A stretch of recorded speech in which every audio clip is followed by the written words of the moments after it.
Hello students, how are you. आज हम science का एक इम्पोर्टेंट टॉपिक करने जा रहे हैं, मानव नेत्र, ह्यूमन आई, जो हिंदी और इंग्लिश दोनों मीडियम में हम करेंगे। ये 8th class 10th class HSSC SSC railway सबके लिए बहुत ही एक इम्पोर्टेंट टॉपिक है। तो चलो शुरू करते हैं हम, कैसे हमारी आँख काम करती है, कैसे हमारी ह्यूमन आई वर्क करती है। तो देखो, इसमें सबसे जो बाहर वाला पोर्शन है, हमारी ह्यूमन आई का सबसे जो बाहर वाला पोर्शन है, इसको हम बोलते हैं स्वच्छ मंडल या फिर आई बॉल। इसको बोलते हैं हम आई बॉल। इसका काम क्या है? एक तो हमारी आई को शेप देना, जो हमारी आई की जो ये शेप है ये प्रोवाइड करना। और दूसरा, बाहर से कोई भी डस्ट पार्टिकल आते हैं, जैसे कोई भी डस्ट पार्टिकल आ गया, उसको आइज़ के अंदर नहीं जाने देता, वो आँख के अंदर नहीं जाने देता, उसको बाहर ही रोक लेगा। ये वो पोर्शन है जो हमारी आइज़ में वाइट वाइट दिखाई देता है। और ये जो बीच से उभरा हुआ भाग होता है, इसमें क्या होता है, बीच से उभरा हुआ भाग होता है जो हमें ब्लैक ब्लैक दिखाई देता है,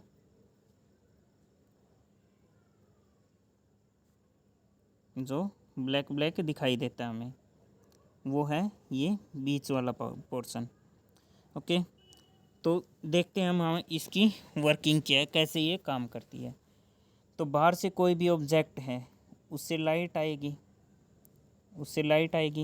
तो सबसे पहले स्वच्छ मंडल से पास करेगी। स्वच्छ मंडल एक ट्रांसपेरेंट मीडियम है जिसके थ्रू लाइट पास हो सकती है, जिसमें से लाइट गुजर सकती है। उसके बाद स्वच्छ मंडल के बाद क्या आता है, परितारिका या फिर पुतली, जो हमारी आइरिस है, ये आती है। और इसमें बीच में एक होल होता है, एक बीच में छेद होता है। उस छेद का क्या काम है? वो लाइट की अमाउंट, प्रकाश की मात्रा को कंट्रोल करेगा कि कितनी प्रकाश की मात्रा हमारी आँख में जानी चाहिए, कितनी प्रकाश की मात्रा की हमें ज़रूरत है कोई भी चीज़ देखने के लिए। तो क्या होता है, परितारिका जो पेशियां हैं ये फैलती और सिकुड़ती हैं। आइरिस जो है वो फैलती और सिकुड़ती है। तो ये फैलने और सिकुड़ने से क्या होगा, जो ये होल है, जो ये छेद है, इसका साइज छोटा या बड़ा होता है। जब ये सिकुड़ गई तो क्या होगा, ये छेद छोटा हो जाएगा और लाइट कम मात्रा में हमारी आँख में एंटर करेगी। और जब अंधेरा होगा, जब मान लो अंधेरा है, रात का समय है, या फिर हम किसी भी अंधेरे कमरे में जाते हैं, तो क्या करेगी, ये परितारिका, ये मांसपेशियाँ फैल जाएंगी, जिससे क्या होगा, ये होल जो है, ये छेद बड़ा हो जाएगा और हमारी आँख में ज़्यादा मात्रा में प्रकाश एंटर करेगा, जिससे हम क्लियरली देख सकते हैं। ओके, तो ये काम था परितारिका का और पुतली का। उसके बाद होता है लेंस। हमारी आँख में उत्तल लेंस होता है, कन्वेक्स लेंस होता है। उसका क्या काम है, जो प्रकाश की किरण आई है, जो लाइट रे आई है, उनको दृष्टि पटल पे फोकस करना। इस लेंस का काम है, जो लेंस है उसका काम है लाइट को फोकस करना रेटिना के ऊपर। तो रेटिना के ऊपर क्या होगा, जो हमारा ऑब्जेक्ट था उसकी इमेज फॉर्म होगी, जो हमारी वस्तु थी उसका प्रतिबिंब बनेगा दृष्टि पटल पे। और उत्तल लेंस है, तो उत्तल लेंस में किस प्रकार का प्रतिबिंब बनता है? उत्तल लेंस में बनता है, जो फोकस पे बनता है, छोटा और आभासी और उल्टा, ये प्रतिबिंब बनता है।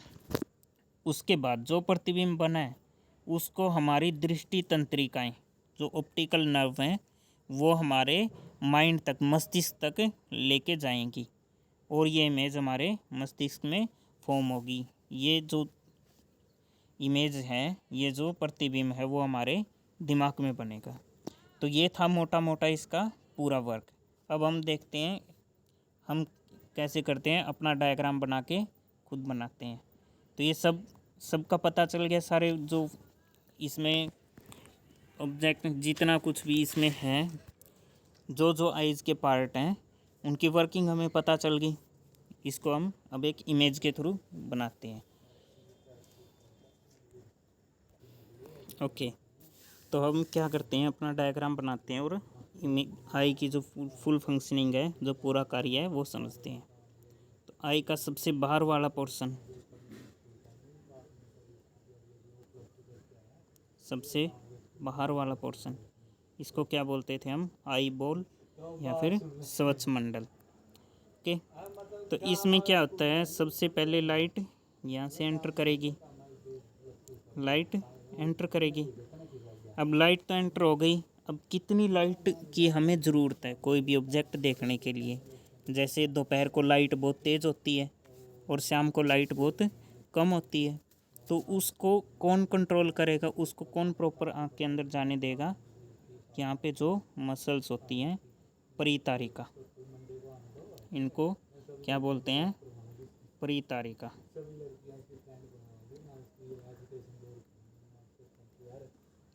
ओके, तो ये परितारिका थी, और इसके बीच में जो ये पोर्शन बच गया, यहाँ पे जो एक छेद था, परितारिका या फिर आइरिस जिसको हम बोलते हैं, इसमें जो छेद था उसको हम बोलते हैं पुतली, इसको हम बोलेंगे पुतली।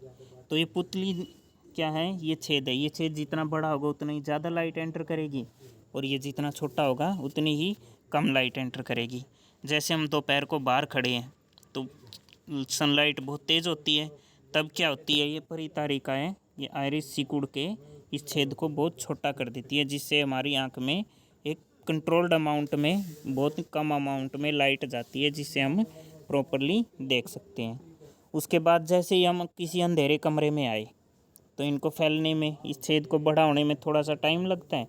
इसी वजह से हम किसी बाहर से लाइट से जैसे ही अंधेरे कमरे में आते हैं तो हमें एकदम से क्लियरली दिखाई नहीं देता, और कुछ समय बाद जब ये फैल जाती हैं, ये छेद जब बड़ा हो जाता है तो हमें क्लियरली दिखाई देना शुरू हो जाता है। ओके, तो देखते हैं, ये था परितारिका और पुतली का काम। उसके बाद क्या होता है? लेंस। हमारी आँख में होता है उत्तल लेंस, जिसका क्या काम है? कन्वेक्स लेंस, जिसका क्या काम है? जो लाइट एंटर कर गई, जो लाइट एंटर कर गई इस पुतली से, उसको फोकस करना होता है दृष्टि पटल के ऊपर, रेटिना के ऊपर। यहाँ पे हमारा होता है रेटिना। रेटिना का क्या काम है? जो इमेज बनी है उसको रिसीव करना, जो इमेज बनेगी वो रेटिना के ऊपर बनेगी। ओके, तो इस लेंस को भी कंट्रोल करती है, जिसको हम बोलते हैं पक्षमाभी पेशियाँ। पक्षमाभी पेशियाँ, पक्षमाभी पेशियाँ क्या काम करती हैं? इस लेंस को कंट्रोल करती हैं। जैसे कोई ऑब्जेक्ट यहाँ पे है, उसके हिसाब से इस लेंस की जो फोकस दूरी है, फोकस लेंथ है, ऐसे एडजस्ट है कि इसकी इमेज रेटिना के ऊपर, दृष्टि पटल के ऊपर बनेगी। अब मान लो ये इस ऑब्जेक्ट को हम यहाँ पे ले आए, ये ऑब्जेक्ट अब दूर चला गया, तो फिर अब क्या होगा? जो इमेज है रेटिना की बजाय यहाँ पे बनेगा। अगर यहाँ पे कोई भी इमेज बन रही है तो हमें दिखाई नहीं देगी। ताकि ये हमें दिखाई दे जाए, ये इमेज रेटिना पे बने, तो क्या होगा? जो ये पक्षमाभी पेशियाँ हैं, सेलरी मसल्स, सेलरी जो मसल्स हैं वो लेंस को खींच देंगी और इसको पतला बना देगी, जिससे क्या होगा? लाइट दोबारा से रेटिना के ऊपर फोकस हो जाएगी। तो चाहे ऑब्जेक्ट कितनी भी दूर हो या फिर पास हो, तो हमारा जो प्रतिबिंब है, जो हमारा इमेज है, वो रेटिना के ऊपर ही बनती है। ओके, अब रेटिना के ऊपर इमेज बनेगी। देखो ये इमेज बन रही है उत्तल लेंस की, और उत्तल लेंस की फोकस के ऊपर इमेज हमेशा स्मॉल बनती है, छोटी बनती है, वास्तविक और उल्टी, रियल एंड इनवर्ट, इस टाइप की इमेज फॉर्म होती है। उसके बाद जो हमारी नर्व सिस्टम है, आँख में जो तंत्रिकाएं हैं, वो इस इमेज को कहाँ पे लेके जाएंगी? हमारे माइंड तक, हमारे मस्तिष्क तक, जिससे हम किसी भी ऑब्जेक्ट को देख पाते हैं। जो प्रतिबिंब बनता है हमारा मस्तिष्क को सीधा करके देखते हैं। ओके, ये थी पूरी हमारी आईज की वर्किंग। अब इसके बाद क्या होता है? यहाँ पे एक लिक्विड फील्ड होता है, एक द्रव भरा होता है, जिसको हम बोलते हैं काचाभ द्रव। ये होता है हमारा काचाभ द्रव। इसका क्या काम है, एक तो जो हमारी आँख है ये गोल एक गुब्बारे जैसी है, अगर इसके अंदर ये लिक्विड नहीं होगा तो ये पिचक जाएगी, कंप्रेस हो जाएगी। तो इस आँख को क्या करता है, ये पिचकने से रोकता है काचाभ द्रव। और एक जैसे ही मान लो यहाँ पे कोई भी आँख पे कुछ भी लग गया तो थोड़ा बहुत जो डैमेज होगा उसको भी ये रिपेयर करने के लिए जो प्रोटीन भेजना होता है वो ये भेज देगा। ओके, ये थी हमारी पूरी आइज़ की वर्किंग, ये है हमारे आँख का काम। ओके, अगर नहीं समझ में आया है तो एक बार वीडियो को रिपीट कर लें तो आपको क्लियर हो जाएगा। इसके बाद आता है एक जो आई का फंक्शन होता है समंजन अक्षमता। समंजन अक्षमता, समंजन अक्षमता, आई एडजस्टमेंट पावर। समंजन अक्षमता क्या होती है, जैसे हमारी आई है, हम आई का एक रफ डायग्राम बना लेते हैं। हमारी आई है, उसमें यहाँ पे रेटिना होता है, दृष्टिपटल, जहाँ पे प्रतिबिंब बनता है, और यहाँ पे हमारा लेंस होता है जिसको सिलरी मसल्स, पक्षमाभी पेशियाँ लेंस को पकड़े होती है। ये पक्षमाभी पेशियाँ जो लेंस को पकड़े हुए हैं। अब मान लो यहाँ पे कोई भी ऑब्जेक्ट है तो उसका प्रतिबिंब मान लो बन रहा है यहाँ पे, तो हमारा जो लेंस है उस हिसाब से एडजस्टेड है कि प्रतिबिंब दृष्टिपटल के ऊपर बनेगा। अब जैसे ही मान लो कोई भी ऑब्जेक्ट इतनी दूर चला गया, ये ऑब्जेक्ट मूविंग है इतनी दूर चला गया, तब प्रतिबिंब कहाँ पे बनेगा, प्रतिबिंब यहाँ पे बन जाएगा। यहाँ पे तो हमें कुछ भी दिखाई देगा ही नहीं, क्योंकि हमें जो देखने की पावर है वो दृष्टिपटल के ऊपर होती है, रेटिना के ऊपर होती है।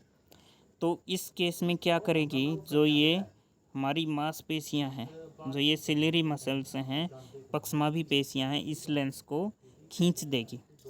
पहले ये लेंस ऐसे था तो इसको खींच के ऐसा बना देगी। तो इससे क्या होगा, ये जो लाइट आई थी, दूर जो ऑब्जेक्ट था उसकी लाइट आई थी, उसका प्रतिबिंब दृष्टिपटल पे चला जाएगा। तो जो ये लेंस की फैलने और सिकुड़ने की क्षमता होती है ताकि प्रतिबिंब दृष्टिपटल के ऊपर बने, इसको हम बोलते हैं समंजन अक्षमता या फिर आई एडजस्टमेंट पावर। ओके।